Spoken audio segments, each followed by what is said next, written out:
अस्सलाम वालेकुम नाजरीन, हम पढ़ रहे हैं अल-इस्तिमदाद, बहुत ही मशहूर और मरूफ किताब मुश्किल कुशा नबी। आज हम पढ़ेंगे एक हदीस है जिसके रावी हैं हज़रत अबू सईद खुदरी अलैहि रहमा, और इसको इमाम कबीर सैयद अली मुत्तकी अलैहि रहमा नकल करते हैं।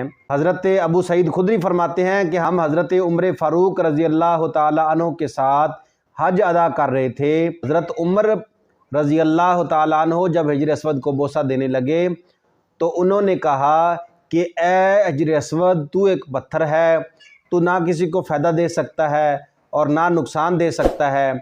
मैं तुझे सिर्फ़ बोसा इसलिए देता हूँ कि तुझे मेरे नबी ने बोसा दिया। आप हमारे चैनल को सब्सक्राइब ज़रूर कर लें और साथ घंटी के बटन को भी दबा लें ताकि हर आने वाली वीडियो आप तक बआसानी पहुँच सके। और अगर वीडियो अच्छी लगे तो लाइक और दोस्तों के साथ शेयर ज़रूर कर दें। इस पूरी हदीस का हवाला स्क्रीन पर दिखाया जा रहा है, आप इसको पढ़ सकते हैं।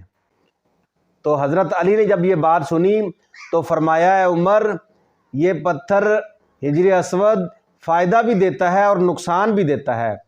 हज़रत उमर ने पूछा, ये कहाँ से साबित है? तो हज़रत अली ने फरमाया, यह किताबुल्लाह से साबित है। सूरत अल-अराफ में है कि अल्लाह ताला ने जब आदम अलैहिस्सलाम को पैदा किया तो उसकी पुश्त पर हाथ फेरा और उसके साथ एक वादा लिया कि मैं तेरा रब हूँ और तू मेरा बंदा है। इस वादे को, इस अहदो पैमा को तहरीर कर लिया गया किसी चीज़ पर, और फिर हिजर अस्वद को कहा गया कि मुंह खोल, और इस तहरीर को उसके मुंह में रख दिया गया। इस तरह ये क़यामत के दिन ये हर उस बंदे का गवाह होगा कि इस बंदे ने इस अहद पैमा की पासदारी की है या नहीं की। और ये पत्थर, इसकी दो आंखें हैं और एक मुंह है जिसमें इसकी ज़ुबान है। ये पत्थर फ़ायदा भी देता है और नुकसान भी देता है। जब हज़रत उमर ने यह सब सुना तो फ़ौरन कहने लगे कि मैं अल्लाह की पनाह चाहता हूँ। जब ये कुरान से, किताबुल्लाह से ये साबित है कि पत्थर फ़ायदा और नुकसान दे सकता है, तो अल्लाह ताला ने इंसान को तो बड़ा ही अशरफुल मखलूक बनाया है।